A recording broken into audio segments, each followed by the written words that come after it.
What brought you here to Vietnam? Work. Well, no, okay, so going back, 1994, I went backpacking for 6 months on my own. So I was like traveling all over Asia. I went to Korea, and then from Korea, let me try to remember, Indonesia, Thailand, Malaysia, Singapore, And you chose here? No, and then I went all over for 6 months, and I loved it here. Vietnam. Loved Vietnam. Mm-hmm. Started in the north and it came south, and then I left. And then I thought, oh, I really like that place. Mm-hmm. And then I went back to Canada, and I did my master's, I traveled more. I went to South America and Central America.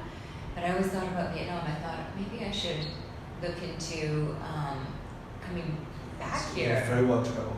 So yeah, so then I found a job at a company that was building a water park here. In Water Vietnam. park. Yeah, in '96.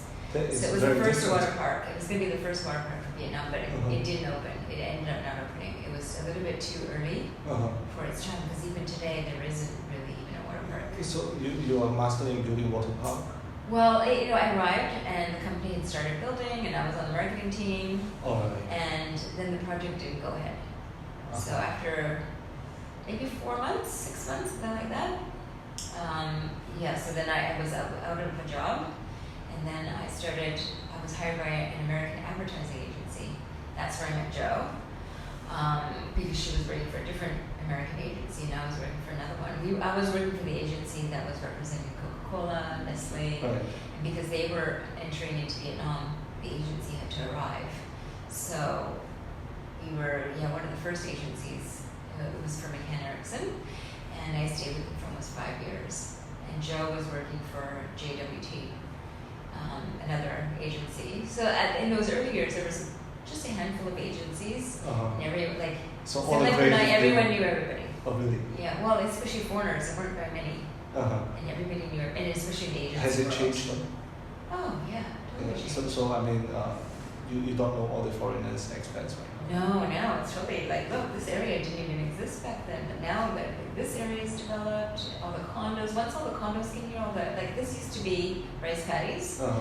and then all the international schools, they were used to be in the city, but then land has always been very expensive, Uh-huh.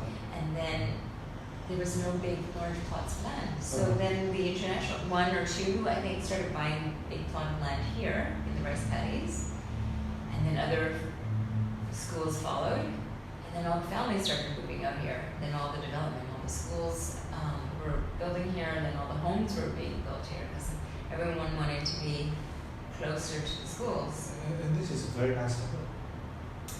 It's a very nice suburb, but no one would have thought 20 years ago. Like, we have another friend during the 90s, and when she came a couple months ago, she said, I know it seems like everything's out that way, but it just seems like during that time, this area, no one would come out here. So she was like, I don't want to go out that way. I don't want to go to a restaurant in District 2. And I said, I know, I know in our minds, from that period of time, it feels like it was so far away, like so out of town. Like no one would ever come out this way. This property, Yeah. has always been Mandala Wellness, or has it been a residential property? It used to be a residence, yeah. Okay. Yeah, so I only opened Mandala 2 years ago. This is we're just starting our 3rd year. Congratulations. Yeah, thanks. Yeah, so before that, I did advertising for 5 years.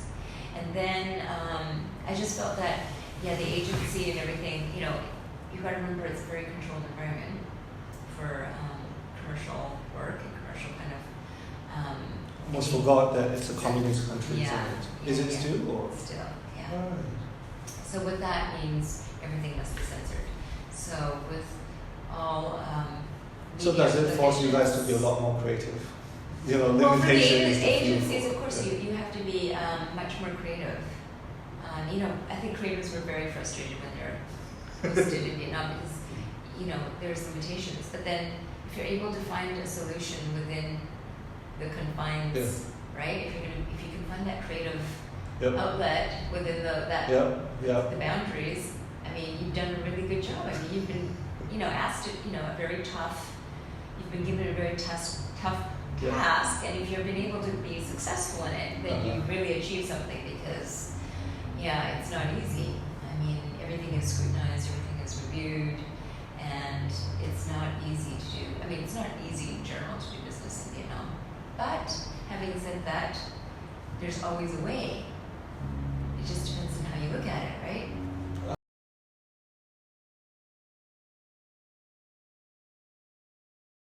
How did you get into Mandala?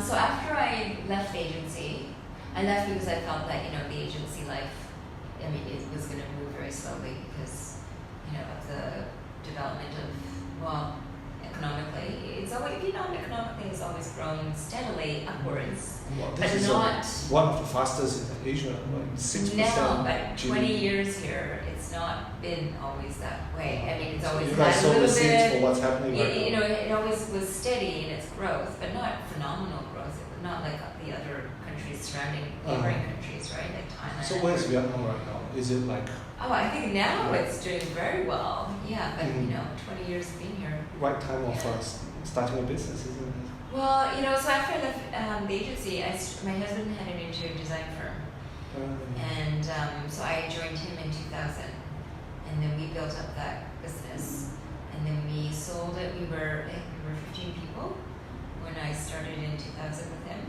By the time we left, we were 14 offices, 10 countries, over 400 people.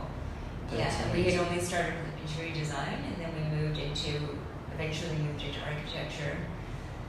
And we were doing big projects by the end, and it's still, the office is still here, but we left in 2009. Yeah, and then we sold the company, we didn't have to be here, so we did 2 years in Singapore, and then we came back. And then I did 6 years of just, I wanted to take time out, spend time with my Because you LA. can. Because I could. Yeah, you know what? Because I was like, we said, you know, because we can. And We did. obviously you would have worked very hard prior to Yeah, the sale of that company was very, yeah, it was exhausting, and I had no desire to do that again. Been there, done it. Well done. And yeah, and I was very fortunate. I was very, very fortunate. I took 6 years off, and I was really You got able what? to really relax and do all the stuff that I have always loved to do, which was, you know, the fitness side. I've always taught fitness. I've always been into health and fitness. Not Even that when you I was pick up in- yoga in that 6 years. No, I've been doing it for a long time.